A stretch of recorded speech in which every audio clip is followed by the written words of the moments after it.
મહાશિવરાત્રીના મેળાને લઈને જૂનાગઢમાં પ્રશાસનની કાર્યવાહી। સુદર્શન તળાવ નજીક દબાણ કરનાર સાધુ સામે કાર્યવાહી કરવામાં આવી છે। દબાણ કાર્યવાહી દરમિયાન મળ્યો છે હથિયારોનો અડ્ડો। તલવાર, ધારિયા, કુહાડી જેવા ઘાતક 60થી પણ વધુ હથિયારો મળી આવ્યા છે। ભવનાથ પોલીસે સાધુ શિવગીરીની અટકાયત કરી છે અને વધુ તપાસ હાથ ધરી છે।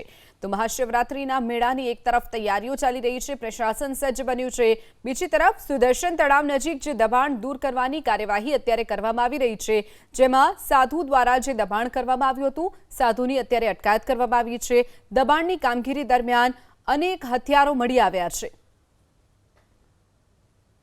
જે ઇલીગલ એન્ક્રોચમેન્ટ છે એ દૂર કરવાની સૂચના હોય આ કામગીરી ચાલી રહેલી હતી ત્યારે સુદર્શન તળાવની પાળને અડીને સાધુ શિવગીરી, જયદેવગીરી નો એક દબાણ ધ્યાનમાં આવેલું હતું।